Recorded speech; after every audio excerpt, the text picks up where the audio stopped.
आप राहुल की सदस्यता पर अपनी बात रख दें, जो उनको सब्स्टेंटिव मोशन उनके लिए लाया गया है वो भी आप पूरा कर दें, फिर मैं आगे बढ़ूँ। मैं समझता हूं कि भारतीय जनता पार्टी भी इस मामले में फ्रस्ट्रेशन में आ गई है, क्योंकि लगातार 3 सत्र से वह संसद को नहीं चलने दे रहे।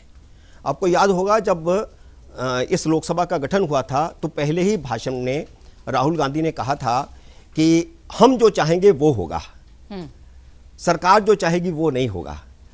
तो वो वही कर रहे हैं, भले ही बदमज़गी फैला रहे हैं, कुछ भी कर रहे हैं, विषय पर नहीं बोल रहे हैं और अटैकिंग मोड में हो रहे हैं। हमने भी विपक्ष के बहुत सारे नेता देखे हैं। नरसिम्हा राव को भी विपक्ष के नेता के तौर पर देखा है, वाजपेयी, अडवाणी, सुषमा स्वराज, अरुण जेटली, प्रणब मुखर्जी, इनकी तो तुलना न करें। लेकिन हमने सोनिया गांधी को भी देखा है।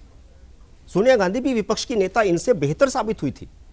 हाँ, 1-2 बार उनका अटल बिहारी वाजपेयी के साथ टकराव हुआ और टकराव की नतीजा ये निकला कि उससे पहले हमेशा ये होता था कि जब सत्रावसान होने वाला होता था तो विपक्ष का नेता भी बोलता था, प्रधानमंत्री भी बोलते थे, और उस लास्ट में जो बदमज़गी हुई उसकी वजह से ये परंपरा भी टूटी। उसके बाद स्पीकर बोलने लगे।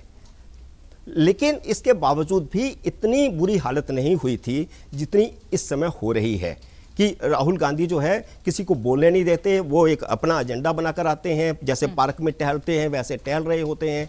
और आपको बताऊं, उनका व्यवहार विपक्ष के नेता के तौर पर अगर हम पिछले 40-50 साल में देखें तो ऐसा विपक्ष का नेता हमने तो नहीं देखा। 92 से मैं भी पार्लियामेंट कवर कर रहा हूं।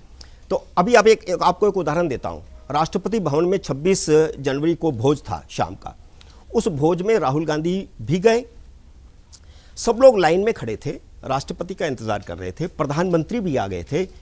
सिर्फ एक व्यक्ति था जो जाकर के चेयर पर बैठा था और वो राहुल गांधी थे। और जब राष्ट्रपति आई उस समय संसदीय कार्य मंत्री ने उनको इशारा भी किया, लेकिन वो उठ के नहीं गए वहां पर।